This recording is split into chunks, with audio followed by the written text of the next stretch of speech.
This is CGTN, China Global Television Network.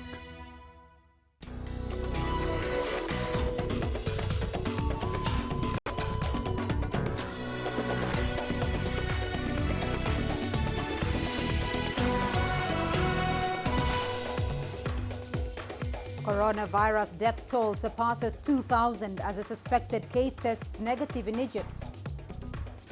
Counting down to South Sudan peace deadline, will the rival sides form a unity government? And the United Nations asks the international community to help countries affected by desert locusts.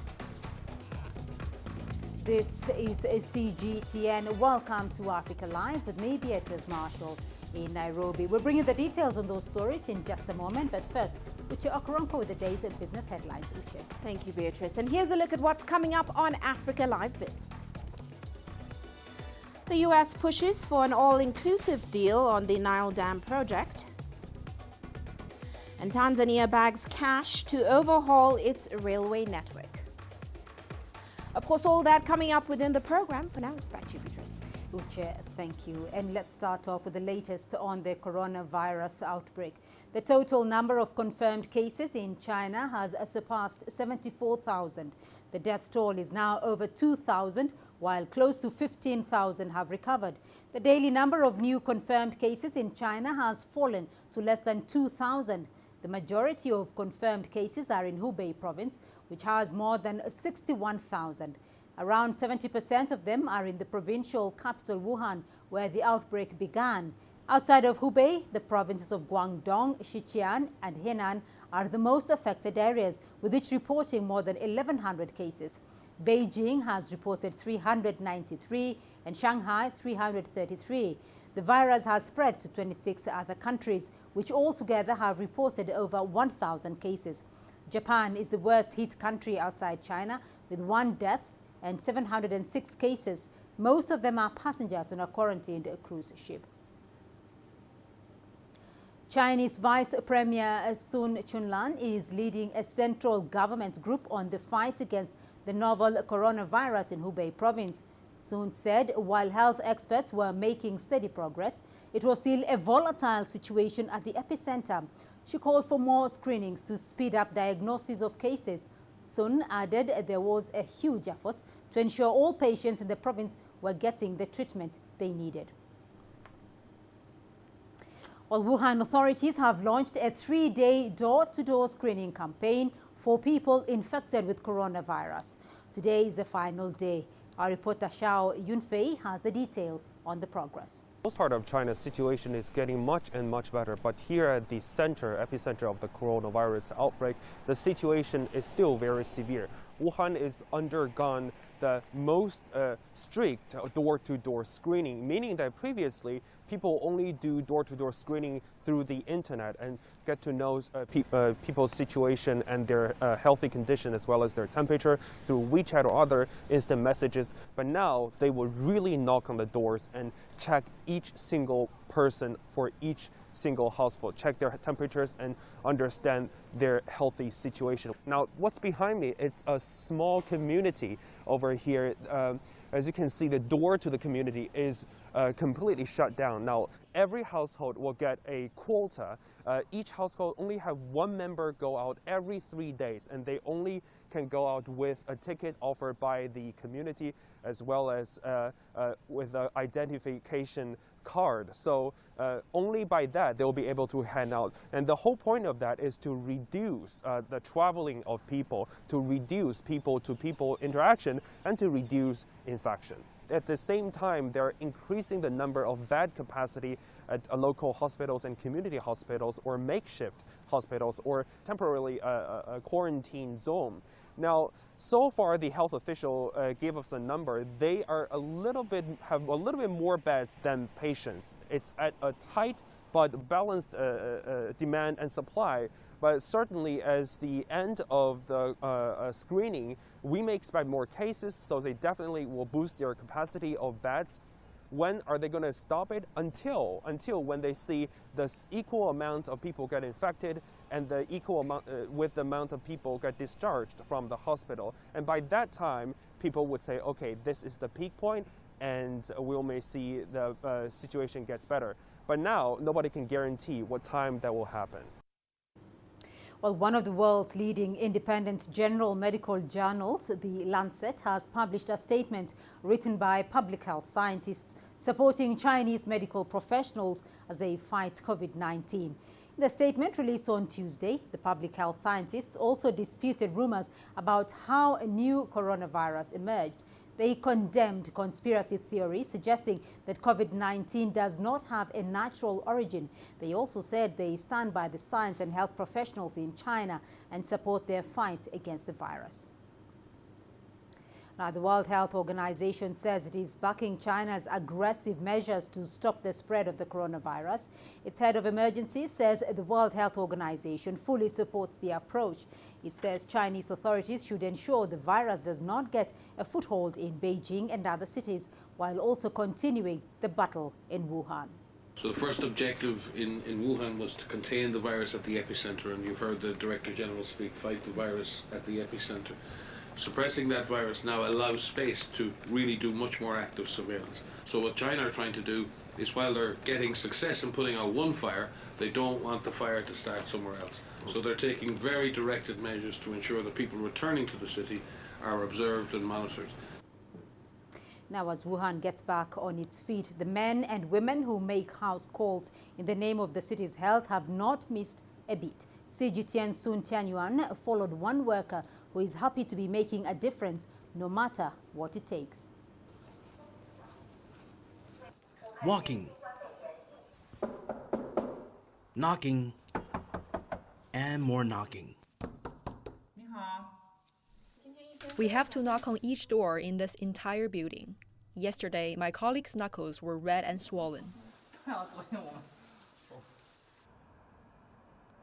Li Feng checks 1,000 residents' health statuses to uncover coronavirus cases within her jurisdiction, or what she calls the grid. This community of 5,000 people is divided into 6 grids.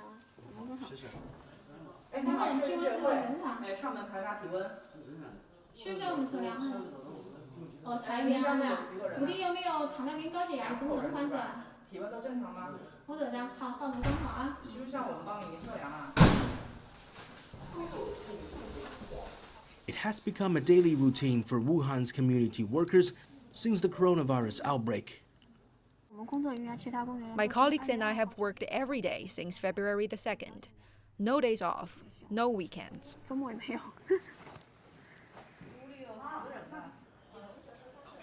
Li's 2-year-old son at one point thought his mom was a sidekick of his favorite cartoon heroes. Paw Patrol, ready for action, Riders, sir! My son thought I worked for the Paw Patrol. Then his dad told him the situation was quite serious. He started to worry about me, even had nightmares, crying, "Mom's in the hospital." He thought I got sick. There are hundreds of community workers like her in Wuhan. Their mothers, wives, sons and husbands. Yet for their neighbors, someone to count out. We're going to visit an elderly woman who lives alone. Her family called community service, hoping we could check on her if she had any trouble or need anything. We're packing some vegetables for her now.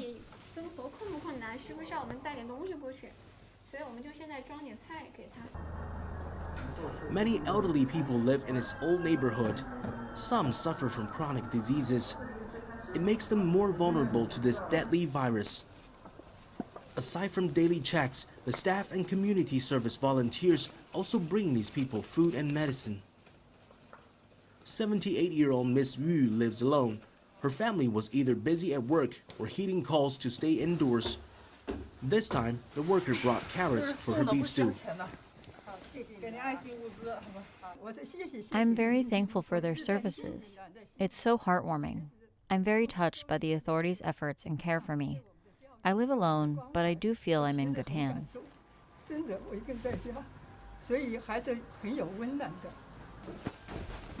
After a long morning of work, it's time for lunch break.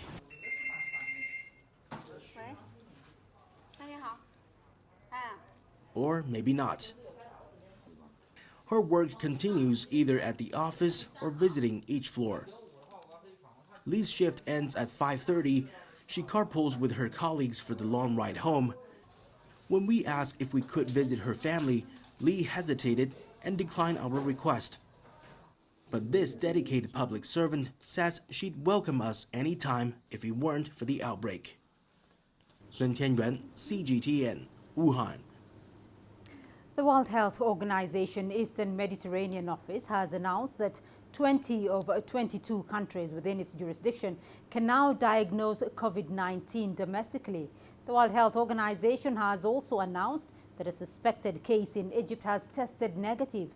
CGTN's Adel Mahroui reports. Since the outbreak, only 10 COVID-19 cases have been confirmed so far in the entire Middle East, 9 in the UAE and 1 in Egypt. On Wednesday, the WHO has confirmed that Egypt's sole case, which has never showed symptoms, is now testing negative. Despite this relatively small figure, the WHO's regional office says they've expanded the preparedness status in the region. 20 countries in the region have the capacity to diagnose coronavirus, COVID-19, which means they have the skills, they have the kits. There are suspected cases in a number of countries, but all these cases have been cleared. All of them, they were negative. The purpose of the meeting was to straighten facts about COVID-19 so people in the Middle East won't panic. Lately in Egypt, Chinese restaurants have been deserted. Reports about anxieties around Chinese citizens are frequent. WHO says there's no need to overreact. It called for ending all forms of discrimination. We have an opportunity in our region to invest in preparedness and health security, to share correct information, address rumors, and to end the stigma and discrimination that is being directed against our Chinese brothers and sisters. So far, the number of infected people with COVID-19 in the Middle East are not that alarming. Still, with expectations from the WHO that these numbers could increase, it is working with the regional governments to make sure that they are capable to contain the spread of the virus. Adel Mahroui, CGTN, Cairo. Now, as the world battles the deadly coronavirus, misinformation is running rampant. In some cases, this has led to violence, and many countries are now working with the World Health Organization to counter false narratives and provide factual information to the public. And as CGTN's Robert Nagila highlights, the African continent is also combating false narratives. With no vaccine currently available against COVID-19, social media has been awash with misinformation and conspiracy theories, casting doubt on everything from virus origin to the scale of the outbreak. This has led to the spread of unfounded fears and, in some cases, mob violence. The danger of fake information with this kind of virus is that people start targeting individuals or even groups because of fake news about potential infection within that group or regarding a particular individual. But the spread of misinformation has seen several African countries raise public awareness to counter falsehoods. In Tunisia, professionals are urging a scientific-based approach. It's necessary to deal with the coronavirus issue in a scientific approach because China is advancing in research every day. The whole world is talking about the coronavirus as being dangerous and deadly. However, health professionals know that it should be treated in a scientific way without panic or mystification. In neighboring Egypt, the public's turning to official sources. There are many concerns about information sharing. Officials are taking the proper measures. They know that whatever precautions they take, it won't stop the virus from coming, but they are taking procedures of inspections and information transparency. The World Health Organization has praised Egypt's policy in dealing with the virus so far, and they are continuously following with our journalists. Rumors are many, but we look at the official announcements. We know there's a case in Egypt. You go online and you find there's 2 or 3 or 4. But I trust the source, and in this case the source is the health ministry. It is a designated source that releases information to the media. In Kenya, the government has launched a public awareness campaign. We called all of African media, and we said any media that would like access to our correspondents in Wuhan to do live commentary on exactly what is happening in Wuhan, you're very welcome to help us facilitate you. The World Health Organization is also urging the media to verify information through their website. The UN Health Agency has also partnered with big tech companies to combat misinformation. Facebook says it will remove any false claims or conspiracy theories on its site, while Twitter has launched a prompt that encourages users to use official channels such as the World Health Organization or Centers for Disease Control for information. Robert Nagela, CGTN, Nairobi, Kenya. Meanwhile, a number of African leaders as well as ordinary citizens have been commending China's efforts to curb the spread of COVID-19. Among them is Sande Ngalande, the director of the Belt and Road Joint Research Center at the University of Zambia. He highlighted the efficacy of China's emergency planning and massive mobilization of medical personnel. Ngalande also spoke out against xenophobia targeting Chinese nationals due to the coronavirus outbreak. We condemn any forms of discrimination or xenophobic attack on the nationals from China. There is no concern, there is no need to panic, because both the WHO and the international community are confident in what China is doing. We've seen the way in which they have organized the medical system, construction of two great hospitals, the Huoshenshan Hospital and the Leishanshan Hospital, in record 10 days. African governments all over Africa have shown full confidence in China in the manner it has handled this epidemic, and also full confidence in the Chinese economy. And so the message from African governments has been very positive, from President of Tanzania recently wishing all the best to President Xi Jinping. My own president, President Lungu from Zambia, sent a message of solidarity. You're watching Africa Live, still ahead on the program. South Sudan rivals inch closer to agreeing on a unity government. And the United Nations asked the international community to help countries affected by desert locusts.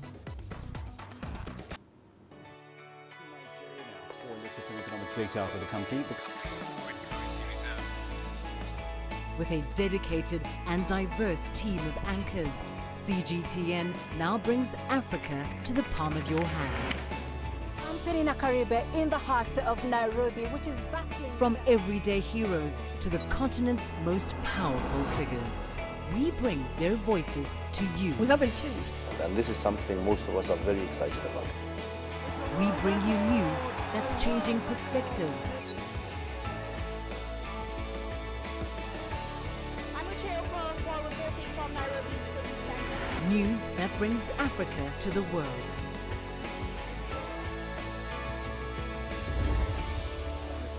CGTN. See the difference.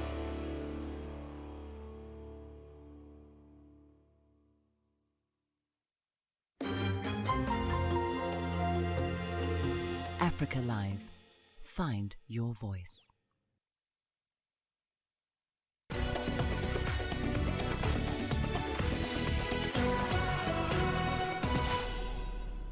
Well, let's take a look at other stories we are following for you this hour. A follow-up meeting on Libya has been held on the sidelines of the Munich Security Conference. Egyptian Foreign Minister Sameh Shoukry presented his country's suggestions for lasting peace. Shoukry prioritized the fight against terrorism as key to Libya's stability. Here's CGTN's Adel Mahroui with more. The International Follow-Up Committee of the Berlin Conference on Libya has held its first meeting this week. Egyptian Foreign Minister Sameh Shoukry has presented Egypt's vision to reach a lasting solution to the conflict in its western neighbor. Cairo says an effective counter-terrorism plan in Libya would support the ongoing UN-led talks. Egypt has been harmed from operations of smuggling arms and terrorists across its border with Libya.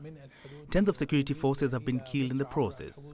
Libya is now a spear of terrorist groups that threatens the Middle East, Sahel and the Saharan regions. There will be no political solution in Libya without ending terrorism. Shukri has also recommended restructuring the Presidential Council led by Faiz al-Sarraj. With its strong support to General Khalifa Haftar, Cairo wants to see representatives from the Eastern Bloc in the council. The Presidential Council has been a total failure to manage the crisis. The Presidential Council lacks representation of the south and the east of Libya. Its legal term has ended according to the Skhirat Agreement. The Egyptian foreign minister's talk about restructuring the Presidential Council is only logical at this stage. More importantly, it's crucial and separate of the government of national accord and the Presidential Council because Sarraj currently heads both.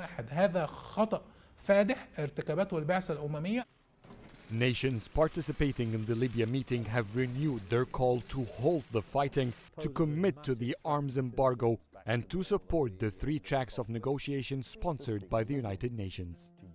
Egypt is suggesting a comprehensive plan that doesn't only focus on military, economic or political tracks. It wants to form an agreed-upon body that represents all Libyan factions. Cairo insists that all of this must be achieved while fighting terrorism, which has been benefiting from the divide in Libya. Adel Mahroui, CGTN, Cairo. In Tunisia, the country's president, Kais Saied, says he will dissolve parliament and call for an early election if the new government fails to win a parliamentary confidence vote. This amid what he called the country's worst political crisis since independence.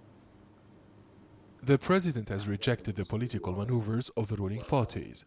Kais Saied insisted during his meeting with Ilyes El-Fakhfakh that the provisions of the constitution are clear and that he will implement Article 89. Those who write legislation need to abide by it, and those who do politics need to comply with the provisions of the country's charter. Seeking a no-confidence motion in the caretaker government is an unconstitutional move, as it is a cabinet that was approved by the last parliament. The head of state added that the parliament cannot withdraw confidence from the caretaker government, as the latter is tasked with ensuring the continuity of the state's institutions.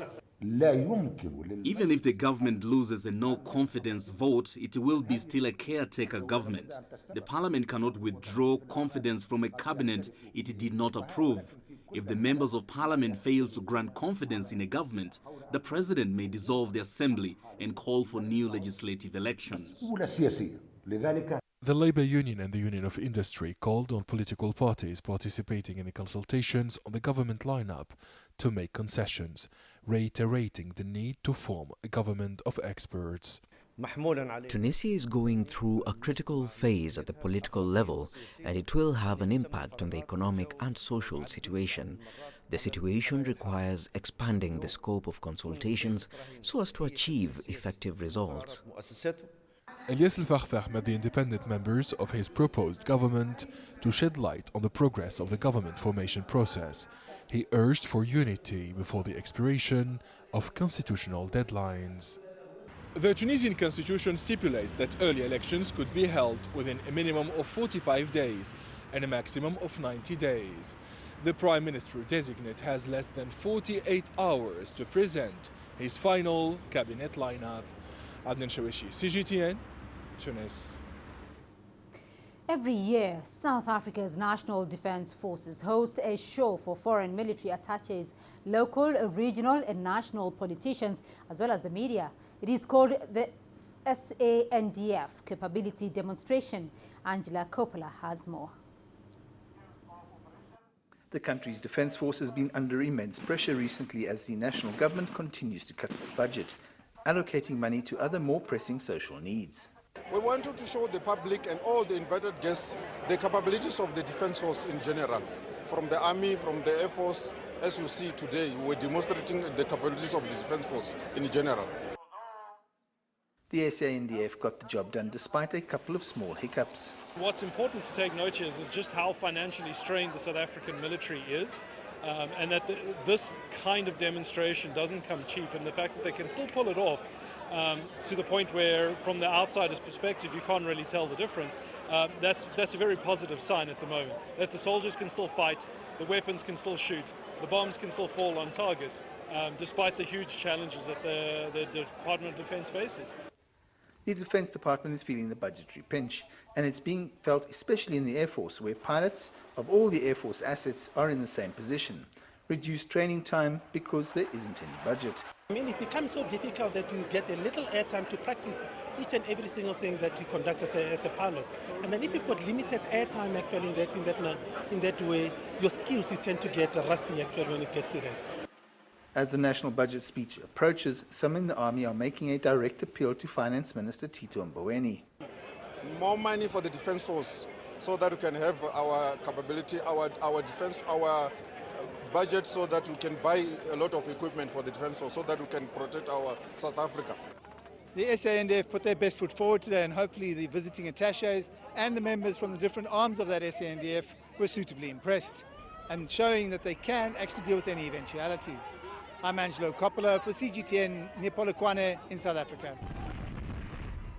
Meanwhile, Somalia has welcomed the resumption of military support from the United States government. CGTN's Abdulaziz Bilo has more from Mogadishu. The resumption of military support will be specific only to military operations aimed at degrading Al-Shabaab in the lower Shabelle region, the epicenter of the decades-long conflict. Al-Shabaab maintains a huge presence in the rich agricultural region from which it uses as a launching pad to carry out attacks on Somali government and partner forces.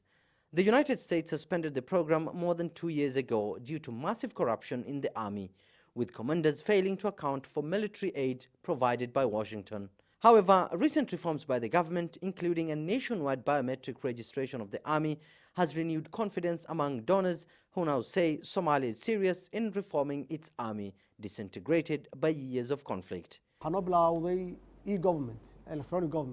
We have now embraced e-government or electronic government. We now have a biometric database that shows us whether a soldier is on leave or on duty or absent. It has been a rigorous exercise by the team led by the Prime Minister, and we are proud of this milestone. Last year, US Africa Command announced that they carried out more than 60 aerial strikes on Al-Shabaab bases and compounds, a sharp increase compared to previous years. It also trains and aids Danab, an elite unit of the army critical to counter-terrorism operations. Analysts, however, say Washington is not sincere in strengthening the country's security sector, citing its inability to train more forces in the past years. According to the National Security Architecture, signed in London, 17 May 2017, the U.S. promised to assist Somali government and to train at least 18,000 men plus 3,000 commanders, but nonetheless, the U.S. failed to do any meaningful or to train Somali National Army. Last year, the Somali government embarked on a crucial task of integrating various militia groups into the national army, one of them being Ahl Sunnah wal Jama'ah, a powerful militia group that has been effective in containing Al-Shabaab's insurgency, mainly in the central Somali region. Elsewhere, in other efforts to revive the army, Mogadishu earlier this year initiated a pay raise for armed personnel in the country, in a move aimed at boosting the morale of troops on the battlefield. Abdulaziz Bilo, CGTN, Mogadishu, Somalia. The United Nations has called on the international community to help East African and West African countries affected by devastating swarms of locusts. The locust swarms have now reached South Sudan. The UN Food and Agriculture Organization says Ethiopia, Somalia, Kenya, Tanzania and Uganda are the worst affected countries, causing food insecurity for 13 million people. Pakistan has also declared a national emergency over the infestation. Swarms of locusts have descended on the country's Punjab province along the border with India, damaging large areas of crop. An even bigger invasion is forecast from June this year. Desert locusts are a species of grasshoppers that live largely alone until conditions are ripe for them to breed, and they sometimes gather in huge swarms. Locusts inflict damage by devouring leaves, flowers, fruits, seeds and even trees. According to some estimates, a swarm can contain about 40 million locusts per square kilometer and consume the same amount of food in a day as about 35,000 people. Well, let's now go to Uche Okoronkwo for the latest business news. Uche. Thanks, Beatrice. And coming up on Africa Live Biz. The U.S. pushes for an all-inclusive deal on the Nile Dam project. And Tanzania bags cash to overhaul its railway network. Africa is the nexus of enterprise, and global business will tell you why it matters. From the mega investment projects to multi-billion-dollar mergers and acquisitions. Africa today collects, just in terms of revenues from taxes alone, $545 billion a year. If you take 10% of that and you devote it to the energy sector, problem solved. All this on Global Business, weekdays at this time on CGTN. Business in Africa is at the crossroads, where opportunity meets innovation, where profitable new markets collide with global trends.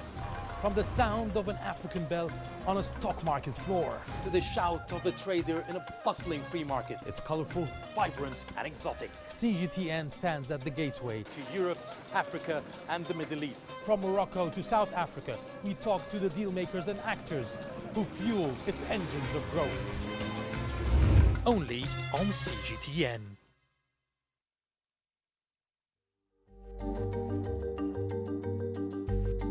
Africa Live. Find your voice.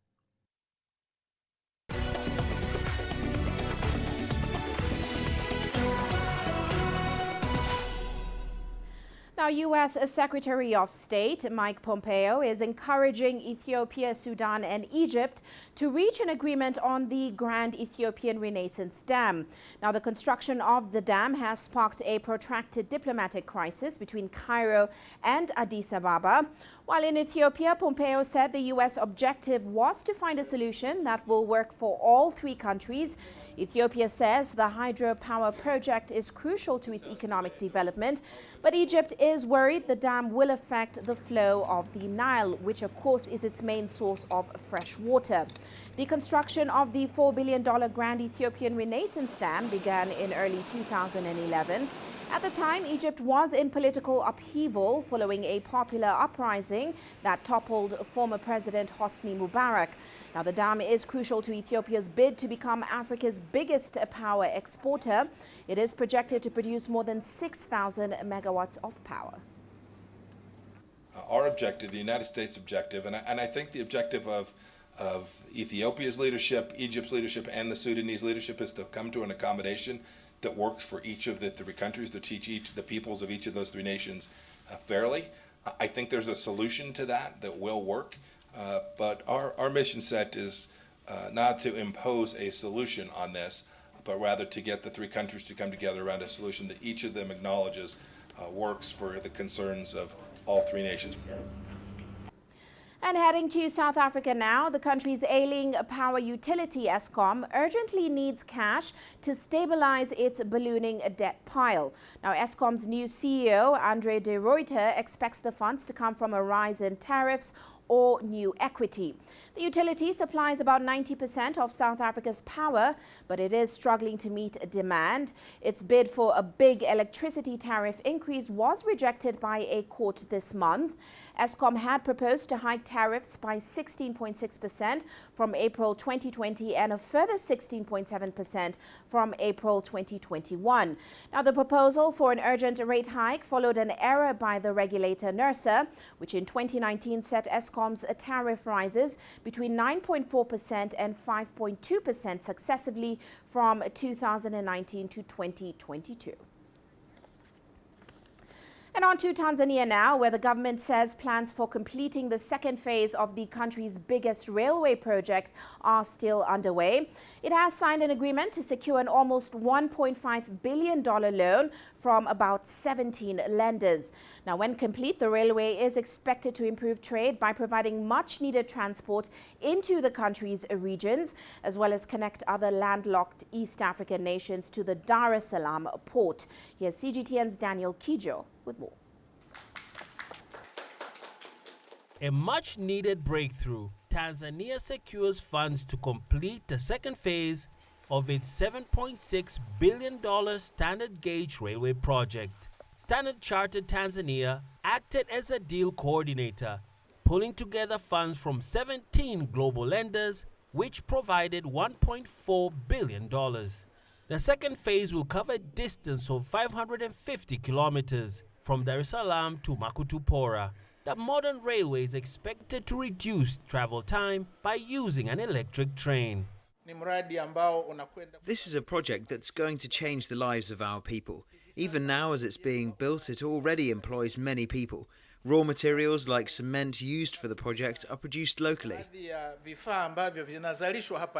The loan, which will be paid over 20 years, is expected to hasten the construction for Phase 1 and 2.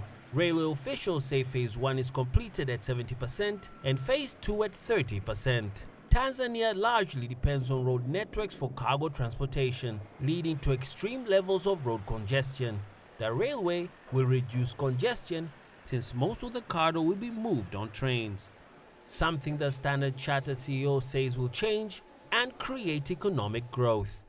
The signing of the second phase of the railway is a big thing on the economy side and the investment side. And it is not just for today, but for many years to come.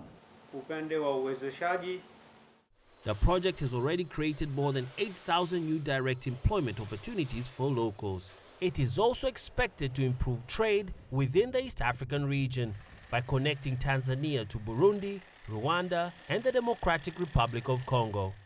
With a lifespan of 200 years, the Tanzanian government hopes that this standard gauge railway will be a magnet for local and foreign investment by offering a reliable and cost-efficient mode of transport. The government believes that it will play an important role in reaching its industrialization vision by 2025. Daniel Kijo, CGTN, Dar es Salaam. And to Angola now, the country's ex-president has defended his son and a former central bank governor, both accused of embezzling about $500 million from the country's sovereign wealth fund. Now, Jose Eduardo dos Santos' family is in the spotlight now. The ex-leader's son, Jose Filomeno dos Santos, has been charged alongside the former governor of the National Bank of Angola, Walter Filipe da Silva, and of course 2 others. The 4 are accused of transferring $500 million to a Swiss bank during the Dos Santos presidency. But the former leader, who currently lives in Spain, says the transfer was meant to guarantee a $30 billion investment into Angola in order to improve the life of the population. It confirms that these acts were carried out within the framework of the mandate that he himself conferred in his capacity as the governor of the central bank, and not as an ordinary citizen who attempted to divert money from the state for his own use. If he didn't sign the letter, we will hear action from here within a few days because the media will broadcast the news. I believe that there are many people here in Angola close to him who listen to the news and they will confirm if he signed the letter or not. That's why I suggest, in case of a doubt, that we organize a video conference for him to appear in court and explain it. Now, as we mentioned earlier, the East African region could be on the verge of a food crisis, and that's if huge swarms of locusts devouring crops and pasture are not brought under control. Now, the UN's Food and Agriculture Organization has called on the international community to provide about $76 million to fund the spraying of the affected areas. With more on this, here's CGTN's Penina Karibe. Yeah, I fear it a lot, because it has never happened ever since we came to this place. It is the first of a kind, and it is so terrifying. The United Nations describes the situation here as the worst in nearly 25 years. This swarm of billions of locusts are devouring everything in a matter of hours. They've already covered hectares across Kenya, Somalia and Ethiopia, threatening the food security and the livelihood of millions. But now, scrambling to respond to their arrival is Uganda. Tracking is the biggest challenge, but otherwise we've been tracking them, and where we get information from the local people, then we immediately respond. And the response has been good. who have been able to really kill quite a huge number of them. The scale of the invasion in Eastern Africa is like nothing in recent memory. It's a daunting prospect for a region where food security is already precarious. African farmers have struggled in recent years with destructive pest attacks, including the fall armyworm and tomato leaf miner. However, experts believe the desert locust may be the most dangerous yet. Yeah, the spraying is a bit effective, but to me, I thought it would be good for the government to use the aerial method of spraying, whereby they use the aeroplanes for spraying through the air. But spraying with the spraying pumps like this, some of them will die and others will fly away. And those ones which will fly away are going to lay eggs and are going to reproduce. To control the invasion, the United Nations Food and Agriculture Organization is working with governments and other groups. The agency initially asked for $76 million to control the spread, but by the 10th of this month, it had only received about $20 million. The desert locusts, despite the name, thrive following periods of heavy rainfall. Experts believe the rare cyclones that struck Eastern Africa last year are the primary culprit for the region's infestation. And if the weather trends continue, they argue there may be more to come. Penina Karibe, CGTN. Well, that's all for now on Africa Live Biz. But coming up ahead on Global Business Africa, a cash crisis is looming at South Africa's Statistics Agency. Of course, more on that coming up at top of the hour. For now, back to you, Beatrice. Uche, thank you. And we still have more news for you here on the program. Here's what's ahead.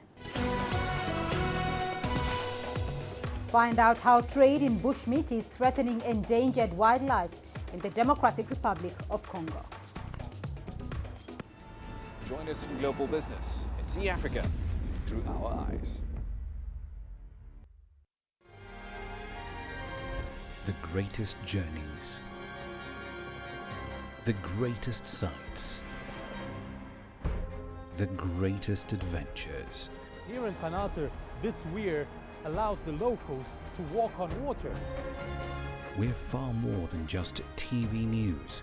We're your passport to the wonders of Africa. To bring you stories of struggle, survival and hope.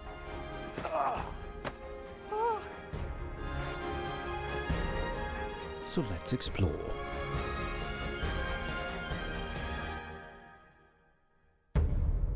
CGTN. See the difference.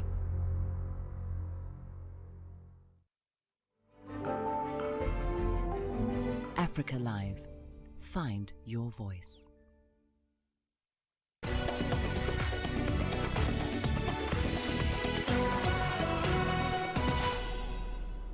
South Sudan's government insists the current situation in the country is conducive enough for the formation of a unity government. A new government is scheduled to be formed on Saturday. Here's CGTN's Patrick Oyet with that report. The new government is scheduled to be formed on Saturday. President Salva Kiir's administration says all is set. It says any pending issues should now be handled by the new would-be government. Let me tell you that there is no agreement that is ever implemented fully in this way. Whatever agreement signed, you continue with the implementation. Over 99% or anything of that kind is already implemented. This is why we are saying there is no more extension. President Salva Kiir's scheduled meeting with opposition leader Riek Machar has taken place behind closed doors. It is not clear if progress was made. Formation of a unity government has already been postponed twice. Riek Machar has up to now been rejecting President Kiir's compromise of reverting back the country to 10 states with 3 administrative areas, and that has been the stumbling block to backing the formation of a unity government. However, the East African regional body IGAD, which mediated the peace deal, is calling on the parties to the 2018 peace deal to stick to the implementation schedule, even if that issue has not been completely resolved. The United Nations mission in South Sudan says the parties should form the government, then resolve any contentious issues as one new government. All eyes are on the opposition to see if they will go along with that plan. Patrick Oyet, CGTN, Juba, South Sudan. Now, many people love eating bats, pangolins and other types of bushmeat in the Democratic Republic of Congo. Some reports have linked the consumption of wild animals to Ebola and most recently coronavirus in China. But as CGTN's Chris Ochamringa reports, the warnings for people to stop eating wild animals is not being heeded by some in the DRC.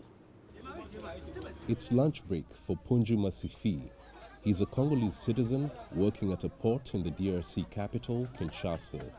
Punju loves eating all types of bushmeat, or nyama ya zamba, as it's known here. Today, monkey. Punju doesn't believe the claimed links between wild animal meat and outbreaks like Ebola and coronavirus. We've grown up eating bushmeat, and we've never fallen sick. Bats and pangolins are so delicious. I don't believe they spread deadly diseases. There's no reported case of coronavirus in the DRC yet.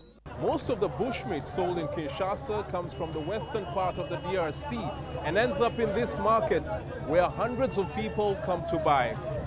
Traders here say the demand for bushmeat hasn't dropped since the coronavirus broke out in China. We Congolese don't fear eating bushmeat because God is with us. The sale of bushmeat hasn't gone down here. Some of the wild animals are protected by Congolese and international law, but people continue killing them because of the lack of enforcement by the government. Conservationists are warning Congolese of dire consequences if they continue eating wild animals.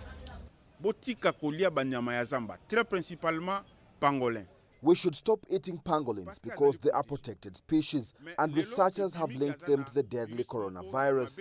Our country has a weak health system and if that disease reaches here, it will wipe us out. But Congolese citizens who love eating bushmeat like Punju don't take the threat seriously. And so this crocodile is going to end up on this man's dinner table as a delicacy. Chris Ochamringa, CGTN, Kinshasa, Democratic Republic of Congo. Let's now take a look at your sports news. Here's what's ahead. The 9-day Africa Olympics boxing qualifiers get underway in Dakar, Senegal on Tuesday.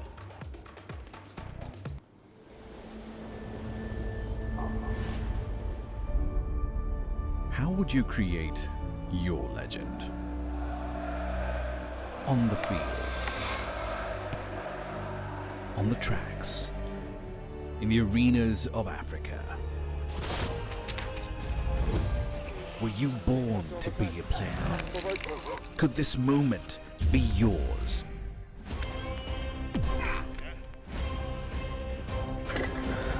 Sports Scene. Find your game.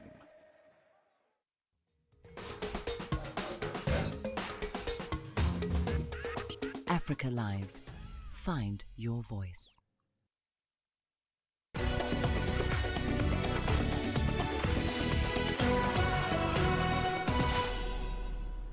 The 9-day Africa Olympics boxing qualifiers get underway in Dakar, Senegal on Tuesday, where over 320 athletes from 50 countries are expected to take part in the fight for Tokyo 2020 tickets.